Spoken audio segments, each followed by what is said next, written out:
Hello and welcome to the Club Life podcast. I'm Darren Flynn, the Chief Corporate Affairs Officer at Clubs New South Wales. There have been plenty of club makeovers in recent years, but none more transformative than the rebuild of the Gosford RSL Club. The $50 million development has turned the club into an attractive and modern entertainment and dining precinct for the Central Coast, complete with microbrewery and hotel. And the chief architect behind the project is the current CEO of Gosford RSL, Russell Cooper. He's had a fascinating career. Let's hear more about it. Russell, thanks for joining us.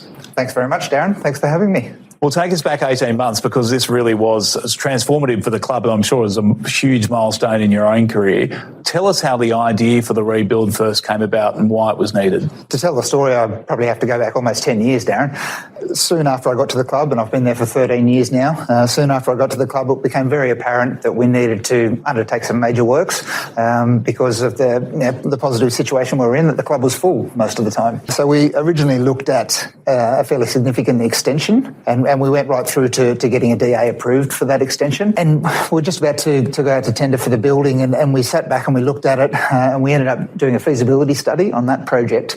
And it didn't really stack up all that well. It was going to cost us over $10 million, and we were going to end up with a lot of the inherent problems that we had with the existing club. So we sat back and we thought about the idea of what it would take to build an entirely new club, and we looked at the financials of that, and it actually stacked up really well at the time.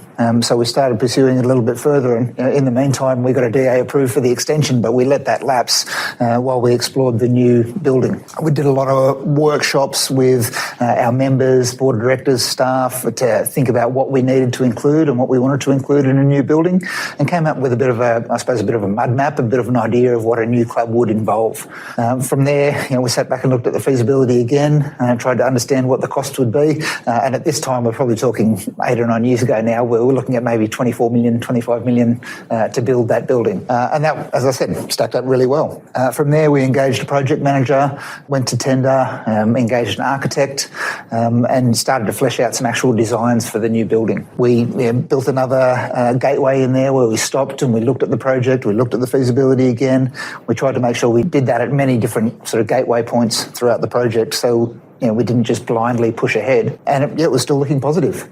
So we went ahead with the design that we submitted to council. We actually got to bypass Central Coast Council a little bit and end up at the Joint Regional Planning Panel, which was probably a good thing, although we did get a lot of support from Central Coast Council. So we were in council for probably about 18 months before we got that approval from the JRPP. That was September 2019. So if anyone remembers what happened just after that, COVID hit, obviously. So that threw a bit of a spanner in the works. We ended up having to put the project off twice for 12 months each time until we came out of COVID. There were a few clubs that were planning major rebuilds during the very same period. I think yours is the only one that actually proceeded. How many sleepless nights did you have, not just during COVID, but in the lead up? You're looking at this new concept plan.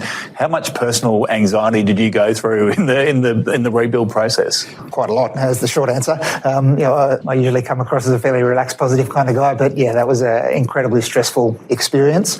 And as I said, I wanted to make sure that we built in lots of gateways and checkpoints along the way so that we could sit down, try and look at it with fresh eyes, myself and the board. And the board were incredibly supportive throughout the whole process, which was great, but also very rational, and not wanting to dive into a project that would get us in over our heads or would end up building the wrong thing. So we built those checkpoints in at every step along the way. So coming out of council was another checkpoint. Do we want to still proceed? How does it look? Quantity surveyors, numbers, and looking at our financial projections. Yeah, it was still looking good after we got the DA approved, and we were just about to go out to tender, and then we shut down for COVID. So we put it off for a year, and we're just about to go again, and the second shutdown happened. So we put it off again. When we finally got to the stage of going out to tender, going out to building tender, our most recent quantity surveyed figures told us it was going to be a $40 million build. So we went to tender, we got 5 prices back, and they ranged from $50 to $62 million. Enormous cost blowouts. And this was part of the course during COVID. Let's talk about that COVID period. We always tend to find ourselves talking about COVID on this podcast. It was such and it's hard now reflecting back to think that we actually lived through that pandemic and everything that it entailed. Tell us about the impact of COVID on the club more broadly and also on the redevelopment. So when I look at COVID now for the Gosford RSL Club, it was actually an incredibly positive experience experience overall. There were some massively challenging times, as there was for everyone. I remember very clearly the day that I had to have a meeting with staff and tell them all that we were shutting down and that we couldn't guarantee any hours or any work. And to be perfectly honest, I broke down and sobbed for about half an hour after that. And then we came back together as a management team and the board of directors, and we said, okay, how are we going to make this work? Number one, for our staff. Number two, for our members, and then number three, for the community. And what came out of that was fantastic. First of all, the board guaranteed the staff wages for 2 weeks right off the bat. And by the time we got to the end of that, the government had come through with their support. So we looked after everyone financially. We had constant, regular meetings over Zoom with all of our staff. So it was the Tuesday, Thursday afternoon drinks with staff on Zoom, and just giving people the opportunity to chat and engage with each other. We found out a situation that we were able to still have our chefs in the club doing some cooking, and someone came up with the idea that it would be great if we could help out a lot of the charity organisations within the Central Coast who provide meals for homeless and less fortunate people, because they were really struggling because their lives had been turned upside down the same as everyone else's. So we actually put a call out to all our members and to the community to say people could come and drop off foodstuffs at the club, rice, pasta, canned goods, all that kind of thing. Whatever they wanted, they could drop off at the club, and then our chefs would come in and have a look at what's been dropped off, and then they'd create meals out of that, and then we'd donate those meals to all these local charities. So Soul Soup, Coast Shelter, Mary Max, and a couple of others. We were donating thousands of meals a week to these organisations. That was something really positive that helped us engage with the community. And then another quite enjoyable thing that we did during COVID is we ran online raffles. So I know a lot of people ran online raffles, but we've got a bloke in our organisation, my 2IC, Matt Lester. A lot of people know Matt. He's quite a character and really engaging personality. So we started talking about running online raffles, and Matt ran the raffles, and he'd always make it quite entertaining. But we invested in some production equipment, and we'd telecast our raffles on Facebook Live every Friday night. And we found that it started to develop quite a following. Raffle sales started to increase, and we decided we have to start doing some better prizes. We got up into $5,000 worth of prizes, $8,000 worth, $10,000 worth, and we thought, well, let's give away a trailer, camper trailer. So we gave away a camper trailer, and sales kept going up, so we gave away a boat. Sales kept going up, we gave away a car. We got to the stage where, I don't know if I should say it or not, but we had $150,000 worth of raffle ticket sales for one raffle. Oh. We gave away a car, a camper trailer, and a boat. And we're sitting there watching the Facebook Live telecast, and we had 999 people watching the Facebook Live telecast. So Matt was on screen. We had IT guys.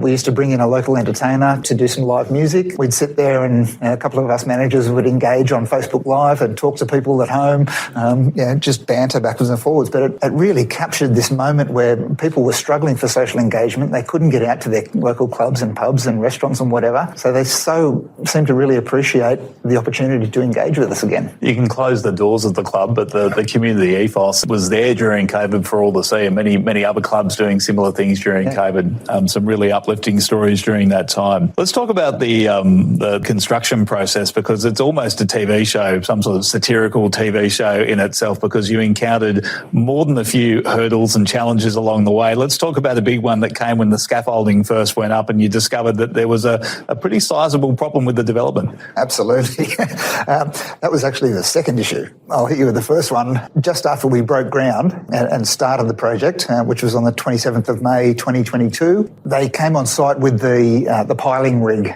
to start driving the piles into the ground. And the system they were using was a push pile method, where this big heavy machine basically hydraulically grabs the concrete piles and just shoves them down into the ground. Obviously, that machine has to weigh an awful lot to be able to have the oomph to push those piles down. So when they set up the machine and started loading it up with all the weight, the actual machine started sinking into the ground in what was previously our car park.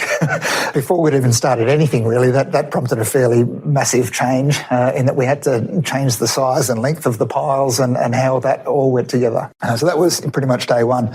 Once we got the piles in the ground, I think some of the ground slabs were ready to go. The builders contacted Energy Australia to say, can we get a power outage on the power lines? We're on the corner of Yallambee Avenue and the Central Coast Highway. So they went to get a power outage so they could put the scaffolding up for the outside of the building. And the energy company said, no problem with Yallambee Avenue. We can give you that power outage, but we can't do Central Coast Highway. They're not our power lines. We all sat back and said, well, whose power lines are they? And they said they actually belong to Sydney Trains. So that power lines that run down the Central Coast Highway is the backup power for the train line that goes right through the Central Coast. So obviously we contacted Sydney Trains and they said, number one, we're in industrial dispute, Sydney Trains, no one's doing any work, so we're not going to process your outage.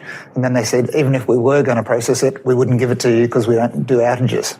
So, yeah, we all sat back and said, what do we do now? We thought we could try and challenge this legally, and that would have taken at least 18 months to go through that process.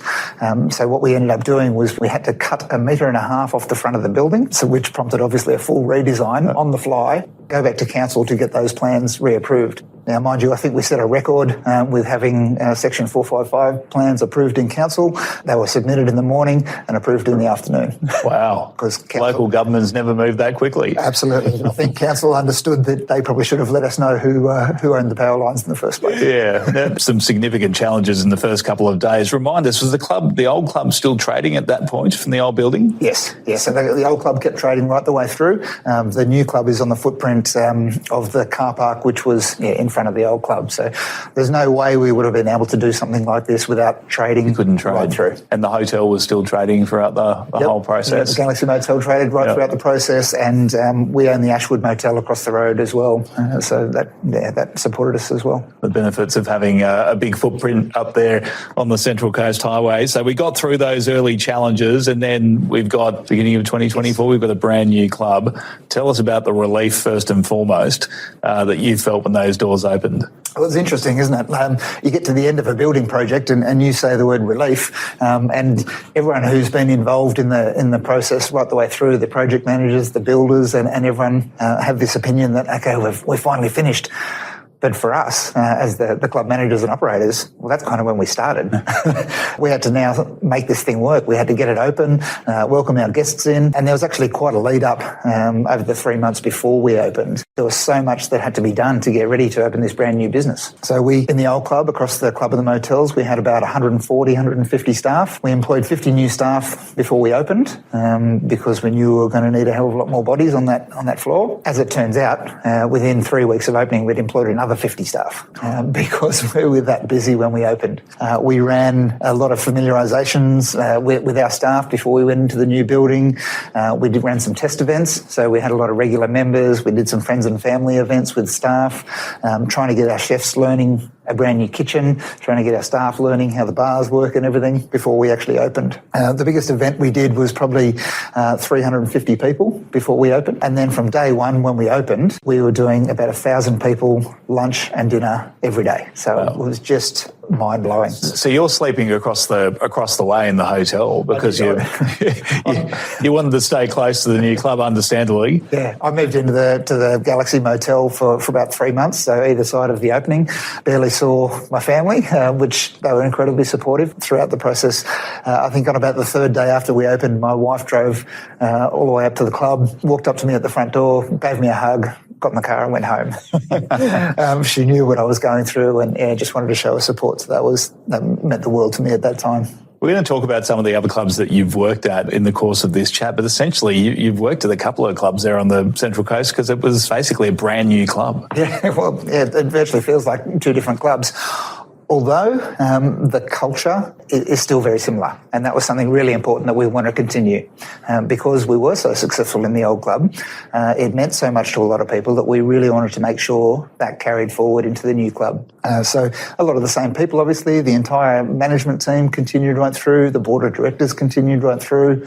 So all of that leadership enabled us to maintain a very similar culture in the new building. Tell us about the role that the board played through this process, because clearly the CEO can only recognise the vision, or realise the vision, I should say, that they have in their heads for a new club with the support of a board. What kind of role did they play? How did you interact with the board during those times? You've talked about the stage post that you set up to make sure that it was still a viable project. Was the board a willing interrogator of the CEO during that process? How did it work? Yeah, they were very supportive, but again, I think they really asked a lot of the right questions throughout the process, and they weren't afraid to challenge me, that's for sure. And that's the role of the board, isn't it? We have a fantastic working relationship. Obviously, having a long history in clubs, I've seen a lot of different board and management relationships, and this here at Gosford RSL is by far and away the best relationship that I've had with the board or that I've seen. So we had a building and master plan committee that really took carriage of the building project at each step along the way and then reported back to the board. But I had some wonderful people in there with some great building experience who were able to really contribute and help point out things that I may have missed or, as we said, really interrogate some finer points to make sure that we were on the right track. It was a beautiful club. We're going to talk about a couple of the features throughout this chat. I want to talk to you about the museum near the entry. It is an RSL club, Gosford RSL, and it's on display literally as you walk through the doors on your right-hand side there before you go up the lifts. Tell us about the process of putting that museum together and why it was important for the club to have that there. Yeah, as you said, we are an RSL club. I've always said we always have been, always will be the RSL club. I know a lot of other clubs have changed their names over the years, but it's incredibly important to me, I think, for clubs to maintain their original reason for being. When I was at the Sydney Rowing Club, we undertook a major development there and we rebranded, but we continued the Sydney Rowing Club brand. It was different, it was new, but it was still the Sydney Rowing Club. So a similar thing with Gosford. We wanted to maintain that RSL heritage and present our heritage in a way that members and guests could really engage with it in a really positive kind of way. So hence the museum right there at the front door. And it's been great. Everyone does love it. Everyone gets in there and has a look on their way through or on their way out. It's really positive. We're going to talk about the microbrewery a little bit later. Before we move on from Gosford for now, I just want to talk to you about the outdoor area at Gosford RSL because it really is probably one of the most attractive features of the club. Was that your idea? Did it come from the architects? Where did that come from? No, not my idea. It is fantastic and it's such a striking feature. Our architects came up with that right back in the original tender phase. Outdoor areas are very important. People love to be outside. People love to have fresh air. I'm an avid gardener myself, so I wanted lots of plants in the whole building, and we actually call the entire first floor of our club the gardens. We've got the big green wall there, and we've got beautiful gardens out on that terrace. So it's definitely a feature. It definitely draws people in and gives people somewhere to congregate. I'm sure there's a long time left in the career, but this would have to be the key milestone, the key personal achievement for you so far. It's been very significant. Yes, it's at a stage now where I can really look at it and be quite proud. And obviously I'm not just saying that it's something that I've done. As a team, my management team and the board of directors, it's an incredible accomplishment, I believe. Let's go back to the very start, the Epping Club, back in, when was it, late 90s? 1996. 1995, so going back a bit of a way. Yep. You weren't always destined for a career in clubland, were you? No, I wasn't. When I was a wee tacker, I was going to be a racing car driver. I grew up in Annam Grove, down the road from Amaroo Park Racetrack, so I was going to be like Dick Johnson. A Ford man? Yep. Good. But then, no, I decided I was going to be a vet. I was going to follow in my father's footsteps. Not quite the same type of vet that he is, but always had that love of animals. When I left school, I missed out on the marks to get into vet by a couple of marks. So I went to study science at Sydney University, and that's when I started working at the Epping Club and just fell in love with hospitality and decided that was going to be my career. So I left science, enrolled in a tourism management degree at UTS, and did that while I was working at the Epping Club, and as I said, just went on with the club industry from there. I've asked that question many times, were you destined for a career in clubland? I don't think one CEO has ever said, yep, from the time I was a young child I wanted to be a club CEO. Do you think that's one of the happy coincidences of being an employer of a large number of young university students? I mean, should we do a better job of trying to recruit young people into the industry? What do you think? I have thought about that a little bit, whether we should be trying harder to recruit young people into the industry. But I think it is something that you fall into and you fall in love with. Like you said, so many people say they just fell into it, and everyone says they fell in love with it. People just find clubs and, as I said, when they fall in love with it, they'll just go on with a career in the industry. Speaking of falling in love, you've got many fond memories of your time at the Epping Club, and you speak of it, as I say, very fondly, but probably mostly because of the friends, but also that you made there, but also the wife that you met at that club. Tell us about that. So it was an incredible environment at the Epping Club there. It was just after they opened their new club. So Peter Strachan and Sayers took the same step that I did, built an entirely new building, moved the whole club over there, and I started not long after that. I think it was a function of that so many people of a similar age came in and started working there at the same time, and we were able to form just the most incredible friendships. So I've got a group still of about 20 people that get together regularly. I obviously met my wife working there. We've got our best family friends, both met working there. We've now got kids all the same age that we go on skiing trips every year with. But so many people who all worked there at the same time. We all became friends and have all stuck together for so long. And it was such an incredible breeding ground at the Epping Club for future managers as well. I will tell one funny story about working with my wife and meeting my wife there. I had worked my way up to a duty manager and my wife was supervisor of the restaurants. So I came in one day to ring off the tills in the restaurant and might have sidled up behind her and put my arm around her as I was ringing the till off. And as I walked away, a lady ran up to her and said, "You don't have to take that, That's sexual harassment. He can't do that to you. He's your boss. He can't do that." And she quietly looked at her and said, "Well, that's actually my boyfriend." So, well, it stood the test of time. It most certainly has. Now she's actually of Dutch background, and you spent a little bit of time in the Netherlands working, of all places, at the Netherlands Mint, I understand. Tell us a bit about that. Yeah, so around that time, not long after we met, my wife was studying international business and her dad's Dutch, so she decided to go and do a semester in the Netherlands. I think I shocked her a bit when I said, "I want to come with you." I don't think that was originally in her plan, but I think we're both very happy that I did go. It was an incredible time. We had about 9 months in Europe and lived in the Netherlands for 6 months. I did work in a mint. It was the time that the euro was just being introduced. I was working for several months just producing 10 euro notes, and I was in the finishing department. So my job was to make sure the corners were folded flat on the notes before I put them in the big crates to go out to the banks. So that was fascinating. But it was a really amazing time when we were there because we were also there when 9/11 happened, when the planes hit the Twin Towers in the US. So where we lived was in a big old converted church, which was the student accommodation, and there were students there from all around the world. So there was Americans, English, Spanish, French, Swedish. There was a guy from Oman, and us as a couple of Aussies there. And I remember in the middle of the night, one night, there was a bit of a hubbub, and everyone got up and everyone came out to the common room and was watching this on TV. And to be in a room full of 20-year-olds basically watching this, probably the most significant event of our lifetimes, together and seeing the different reactions and the different opinions and everything, it was something I'll never forget. It was an amazing experience. It is hard to explain to people who weren't adults at that time, or teenagers at least, about how impactful that event was, and watching it unfold on TV was something that hopefully we'll never go through again. But we talked about COVID. 9/11 would be the other milestone of our generation, or big event. Now, you did return back to Sydney not long after and back into clubland, unsurprisingly.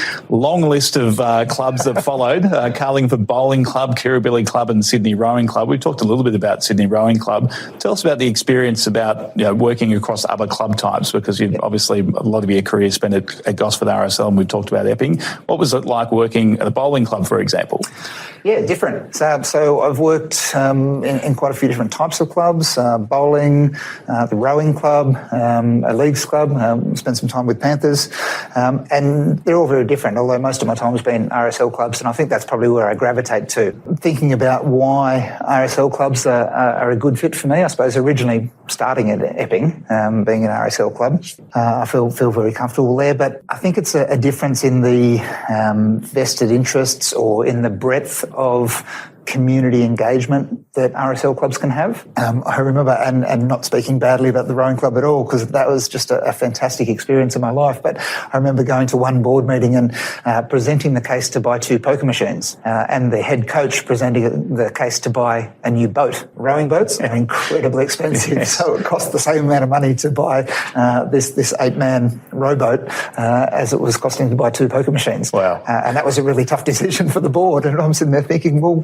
we're going to make a bucket load of money out of the machines, but not necessarily out of a boat. But as I said, the rowing club was absolutely incredible.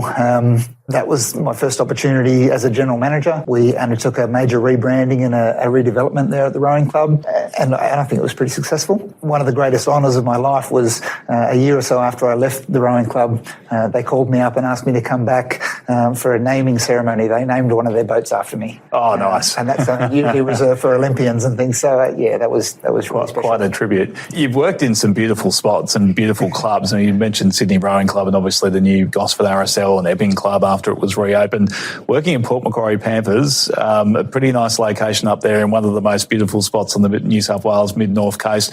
Now, this was in 2009. You had a young family and you're married by that stage, decided to move up to Port Macquarie as the general manager up there. Yep. Tell us about that experience. That was fantastic. Like you said, I've been lucky enough to work in some pretty beautiful places. After Kirribilli, I said, that's it. I'm only ever working in waterfront venues from now on. Kirribilli Rowing Club, up to Port Macquarie. Wonderful experience. My two oldest kids were very young when we moved up there and just had a wonderful time. The lifestyle was incredible. I got to work with some great people up there. But just to be able to knock off work and be on the beach with the family and the dog within 25 minutes was fantastic. So we've kept our house up there. That's a bit of a retirement plan for my wife and I. Yeah. And some beautiful clubs as well, not just Panthers, but plenty of nice spots up there in the Port Macquarie area. Now, 2012, you've come back to, not come back, sorry, you moved to Gosford to take up the CEO's role. At that time, your first CEO's role. You'd had your sights set on that club for a little while beforehand. Tell us about that. I did actually apply for that job 4 years before, and apparently I got down to the last two, but wasn't successful. So when the opportunity came up again, I really wanted to go for it. And the board obviously at that time thought that, I'd matured enough and learned a little bit more, and they gave me the chance. So, but the first time I walked into Gosford RSL Club, I just fell in love with it. The culture felt so great when I walked in there, going through that first recruitment process where I got to meet the board and a few of the managers there as well. I just thought, this is the place I really want to be. So as I said, when I was lucky enough for the opportunity to come up again, put everything into it, and like I said, the board gave me a chance, and the rest is history. One of the first things you wanted to do in that role was to set up a brewery on site, set your sights high there. Why was that? Why was that a particular focus for you? I've always been interested in the concept of vertical integration. So if we could try and own some of the means of production, I'd love us to own a farm one day as well and be able to control some of the inputs that way. But a brewery was one of the things that I wanted to look at doing with the club. So the way it came about was interesting. I was just having a chat to one of our cafe cooks, and we started talking about beer, don't know how, and I said, I've always wanted us to have a brewery. And Steve said, well, I'm a brewer. I said, well, no, you're not, Steve, you're a cafe cook. And he said, no, I've got these qualifications, I've worked in these breweries. So I said, let's do it. I said, Steve, go away and come up with a concept, with a costed concept of how we could start a brewery. Steve came back to me about a week later with a plan for a $3 million investment for a full international scale export brewery. I said, hang on a minute, Steve. I think we've got our wires crossed a little bit there. So we went back to the drawing board. I said, let's try and prove that we can make beer that our members all drink. Because I wanted the concept always to be easily accessible beers, not like traditional craft breweries where you can only have one or two. I wanted easily accessible beers for our members, fresh, at a good price. Very different business model to most craft breweries. So we invested in a very high quality home brew system, for want of a better word. It was only an 18-litre brew house. Steve started producing some beer in there, and we'd take it into the sports bar, into the table of knowledge, and test it out on the toughest critics that we possibly could. And they gave a lot of feedback, and Steve was brilliant about the feedback that he got. He took everything on board, and he'd go back and he'd tweak his recipes and he'd change things, and we ended up coming up with some brews that the guys really enjoyed. So we took the step to invest in a decent-sized brew house. So it was a 250-litre system where we could produce about 10 kegs a week on average. We had about 3 or 4 different core beers at this stage that we were producing, and we got to the stage where we were selling out constantly. So this was in the lead up to the new building, and then obviously an essential part of the new build was the brewery. So it's on display. You can see it when you drive past the Central Coast Highway. You can see the brewery from anywhere within the club, and that's a 1,000-litre brew house now. So we can produce an awful lot more beer. We've got 8 beers on tap, and it's going really well. About 30% of all the beer we sell is our own beer now, which is really good. And I've sampled some of those, obviously, as part of my research for this particular podcast, but can speak very highly of all of the beers on offer at Gosford RSL. So So 30% of the beers you GC be in line if they're listening to this. They'd be hoping no one else is going to follow suit and set up their own brewery. I've got to say, Lion were incredibly supportive. As soon as we started setting up the brewery, I was very honest with everyone I dealt with at Lion and said, we're doing this. We'd love you to still be involved in the club. We'd still love your support. And they were wonderful. They said, absolutely, we'll still support you. We still ended up with a pouring deal and a lot of support. We've even talked about doing some collaborative brews, getting someone from Hahn to come across and do a collaborative brew with Steve, these kind of things. So it was a little bit of a surprise, but a very pleasant surprise at how supportive they were.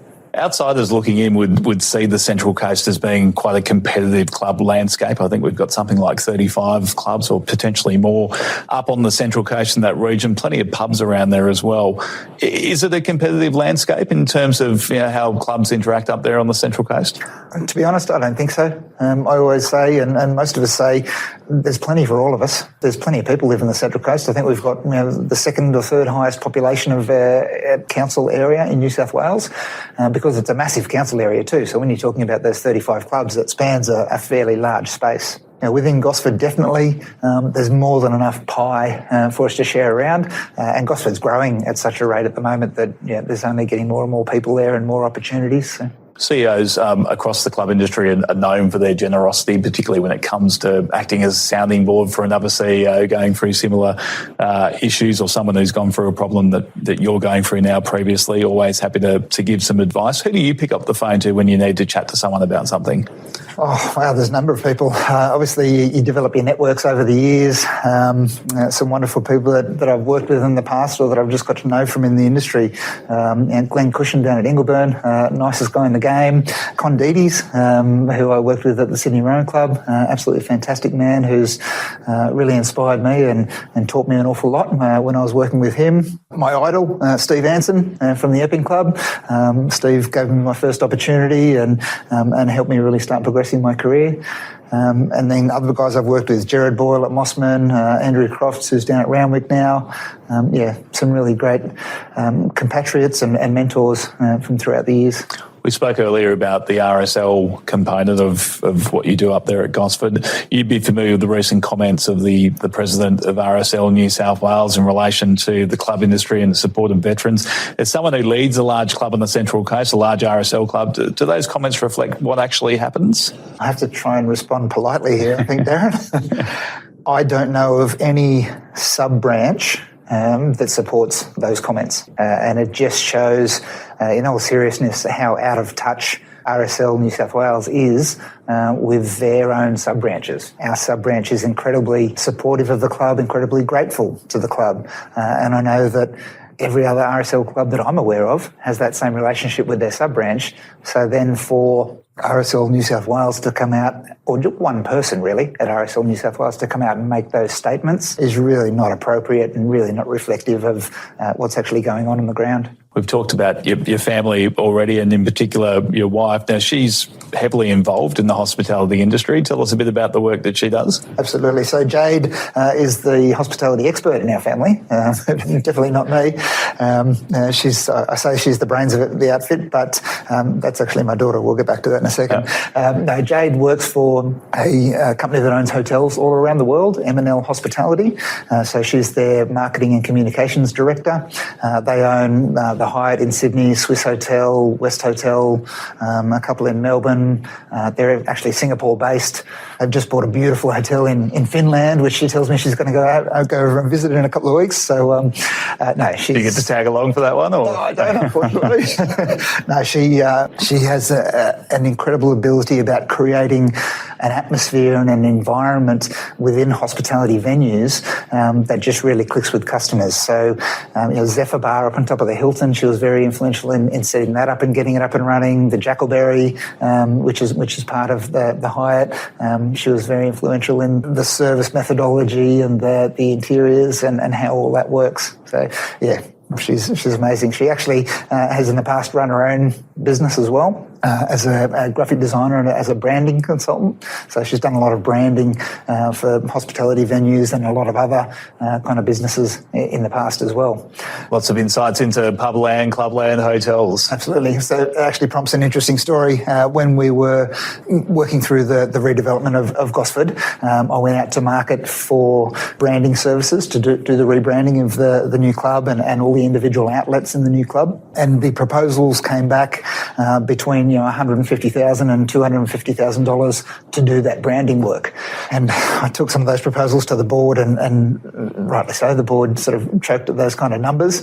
It is a massive amount of work to undertake a rebrand of that scale. And I went back home one day and Jade could tell that it was going to be a struggle to try and get this approved by the board. And she said to me, well, do you know what? It's just as important for me, or for her, that this club is successful. So she said she was happy to take on the rebranding. So all of those brands you see on the new Gosford RSL club have been designed by my wife. The Cooper family's a permanent memorial to the Cooper family there at Gosford RSL. That's great stuff. Now, you've mentioned your kids. You've got 3 kids. 3 kids, yep. So my oldest, Ryan, is just about to turn 21. He's studying mechatronics at university, so building, servicing robots and all kinds of machines, but he actually loves hospitality as well. So he works in a pub. I keep trying to steer him back towards his mechatronics, but he's starting to work in that industry as well. My daughter is doing Year 12 at the moment, so doing her HSC. She's got 4 subjects for the HSC. She actually did 1 subject early last year. She's coming either 1st, 2nd or 4th in all of her subjects at school. So as I said, she's the brains of the outfit, and she'll be studying law next year. And my youngest, Tommy, he's finishing Year 6 at the moment, and he's my little fishing buddy, and soccer and basketball, just like my interests. And so you're obviously working on the Central Coast, but living in Sydney? Yeah, I live in Castle Hill. And how do you find the travel? It's not that far, really, is it? It's not really. It's 45 minutes, so it would take me longer to get into the city if I was to come in here on a daily basis. And I really enjoy driving. I go out the back through Galston Gorge and commune with nature and cross a little creek that I like to go fishing in, and listen to books. I think I've listened to over 1,000 books in 13 years that I've been working at Gosford as I drive up and down the freeway. So you probably just touched on my next question. What do you like to do away from work to relax? You mentioned fishing, you mentioned basketball, listening to audiobooks. What else? So everyone who knows me knows that I'm passionate about my basketball and my fishing. I've played basketball since the age of 13 or so. I still play 2 nights a week. I think I'm officially the oldest person still playing Premier League out at Hills Hornets now. I promised myself I'm going to keep trying to stay in that grade till I'm 50, so I've got a year and a half to go. I've always just loved the game, and my whole family's got into it because of that. I've coached all of my kids' teams. My wife now plays. It's great. And my wife and daughter play together on a Tuesday night. But we're basically at Hills Hornets 5 days a week.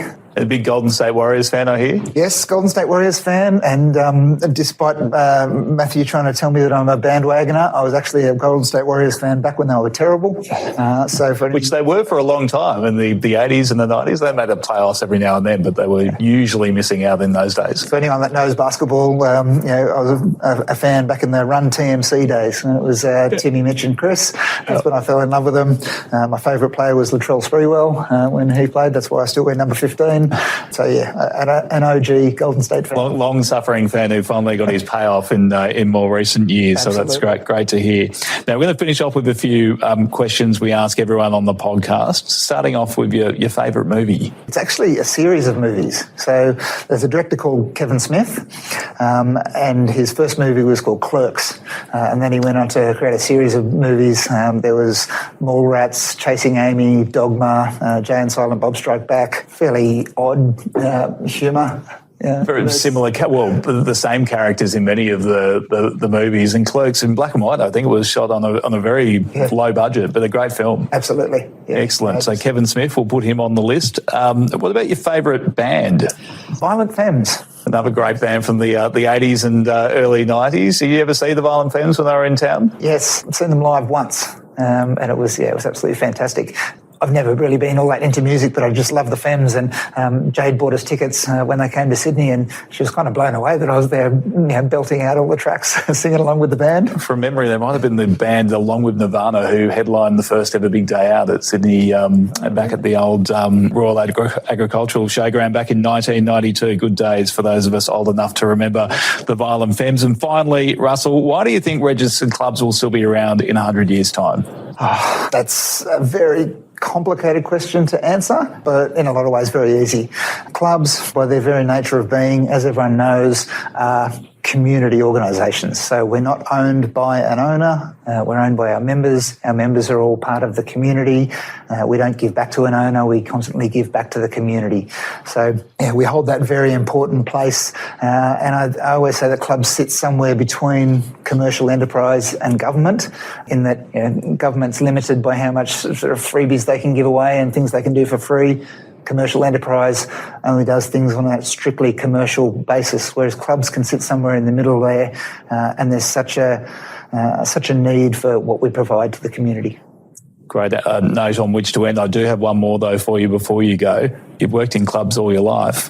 Do you reckon you'll retire a club manager, or have you got something else that you want to achieve before you hang up the boots? I think I will probably retire a club manager. With the shared experience between myself and Jade, I think we'd love to do something together one day. But we also both really love what we do. I love clubs, so makes me feel young working in clubs. You're around so many young people, working in the bars and the restaurants and everything. The environment I've got now at Gosford is just brilliant. The management team are so much fun, and mention the word fun, but it's always something that I talk about. That's why we got into the industry, because it's fun. That's why customers come to our venues to have fun. We constantly talk about having fun, and whilst ever I'm having fun, I think I'll stick with it. Sure, there's plenty more years to go. Congratulations on the rebuild. It's no longer brand new, but on the new Gosford RSL, and thanks very much for joining us on the Club Life podcast. Thank you. And that's all we have time for in today's episode of the Club Life podcast. Thanks for listening. If you're a new listener, don't forget you can listen to our back catalogue of interviews. Catch up on clublife.com.au, Apple, Spotify, or wherever you're consuming this podcast. Search Club Life podcast to find us, and make sure you subscribe so you never miss a new episode. And if you have a suggestion on who might make an interesting guest, get in touch with the team by emailing clublife@clubsnsw.com.au. Thanks for listening, and bye for now.